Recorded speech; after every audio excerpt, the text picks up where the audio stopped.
corazón, mi corazón. Te lo dije bien clarito. Permanece a la escucha.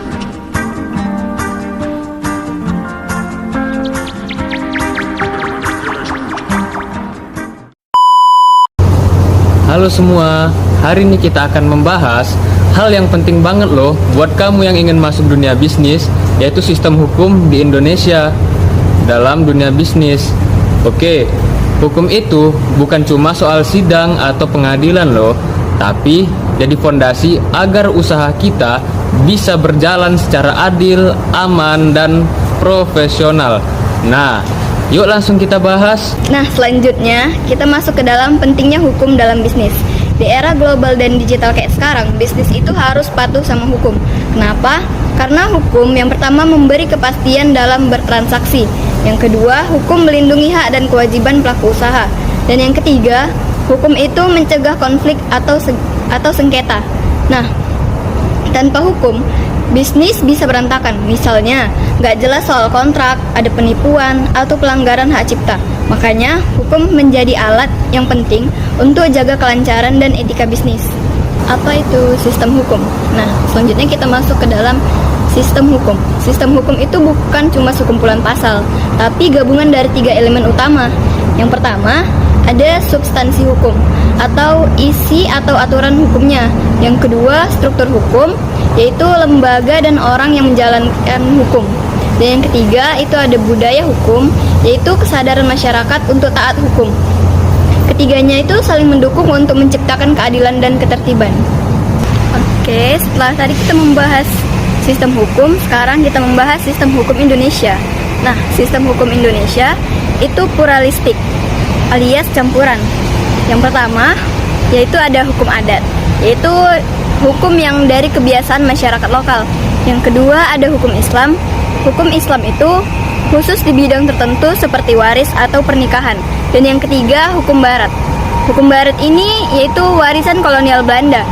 Namun masih ada tantangan seperti peraturan yang tumpang tindih dan penegakan hukum yang belum optimal. Jadi butuh generasi muda yang sadar hukum untuk membantu memperbaiki sistem ini. Kita masuk ke perbedaan manajemen, hukum, dan hukum bisnis. Banyak yang masih bingung apa bedanya manajemen dan hukum. Manajemen itu soal mengatur strategi, tim, dan operasional. Hukum itu aturan yang wajib dipatuhi. Hukum bisnis adalah cabang hukum yang khusus mengatur soal aktivitas usaha.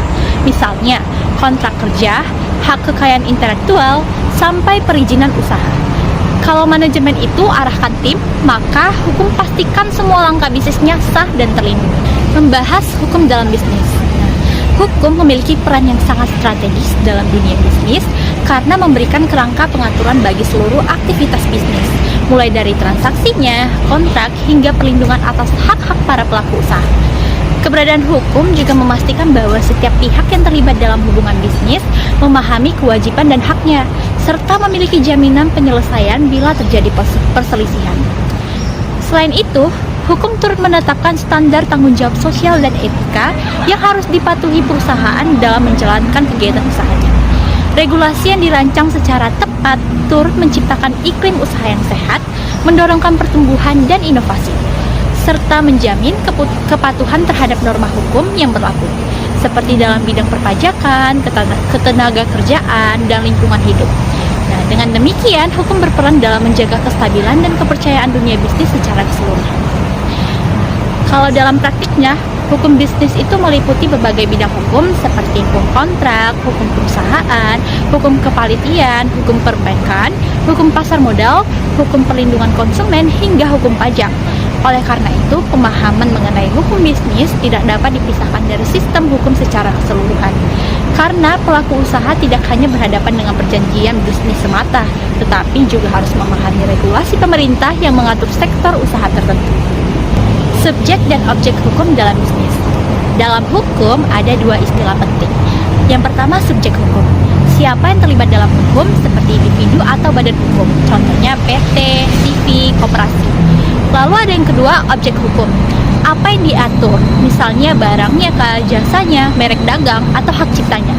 Contohnya, ketika kita bikin brand dan mendaftarkan merek, kita sebagai subjek dan nama brand kita jadi objek hukumnya. Setelah membahas subjek dan objek, kita membahas sumber dan sistematika hukum. Sumber hukum itu asal muasal aturan dibuat. Ada 5. Yang pertama ada undang-undang, kedua kebiasaan, ketiga jurisprudensi, keempat traktat atau perjanjian internasional, kelima doktrin pendapat ahli hukum. Sedangkan sistematika hukum dibagi 2. Yang pertama hukum publik, hubungan negara dengan warga, contoh hukum pidana. Yang kedua hukum privat, hubungan antar individu atau badan usaha, contohnya hukum perdata dan dagang. Jadi, hukum itu bukan cuma urusan pengacara atau hakim. Sebagai mahasiswa bisnis digital, kita juga wajib paham dasar hukum, biar nggak cuma bisa jualan, tapi juga bisa berbisnis dengan legal dan etis. Yuk kita bangun dunia usaha yang sehat, profesional, dan melek regulasi. Oke, 1, 2, 3.